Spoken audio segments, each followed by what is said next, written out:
আপনি ওই যে মাটির উপরে ছিটিয়ে দেবেন একটু বেশি করে, যেমন 4-5 কেজি যদি গোবর সার বা সবুজ সার বা অথবা মুরগির বিষটা যদি আপনি 4-5 কেজি পরিমাণে গাছের গোড়ায় দেন, একটা গাছের গোড়ায় দিয়া, তারপরে ওই যে নিচের মাটিটা ছিল ওইটা উপরে দিয়া আপনি যদি তার ভিতরে করলার বিচি বা বীজ বিচি করলার ওইটা যদি আপনি রোপণ করেন, ওই বীজ বিচি, তাহলে খুব সহজেই দেখবেন কিছুদিন 4-5 দিন পরই ওই বীজ থেকে চারায় পরিণত হয়েছে, মানে বীজ ফেটে অঙ্কুর বের হচ্ছে এবং ওই অঙ্কুর থেকেই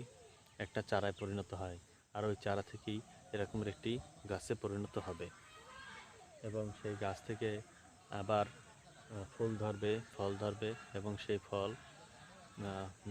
আমরা করলা, সেই ফলের নাম আমরা করলা বলি। আর এই করলা একটি সবজি, এটি একটি ঔষধি গুণাগুণ সমৃদ্ধ, এটিকে আমরা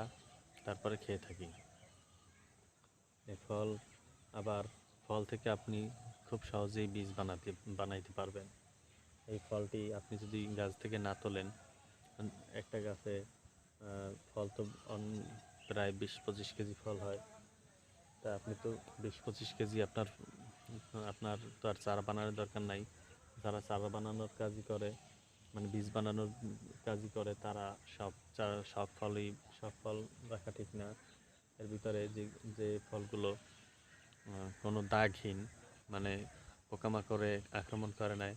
এমন ফল যদি আপনি বেছে তারপরে আপনি সেই ফল গাছেই রেখে দিলে এই ফলগুলো একসময় পাকবে, আর পাকলে পরে এই ফলগুলোর কালার অনেক সুন্দর হয় এবং এটার এই ফলের শরীরের বর্ণ খাসকাটা বিদায় ওই পাকলে পরে ফলগুলো এত কিউট হয় দেখতে, যা বলার মতো না। আপনার মনে হবে যে এই কাঁচা ফলটা আমি চিবিয়ে খাই। এটি দেখতেও অনেকটা রসালো হবে এবং ফলের কালারটা হবে কমলা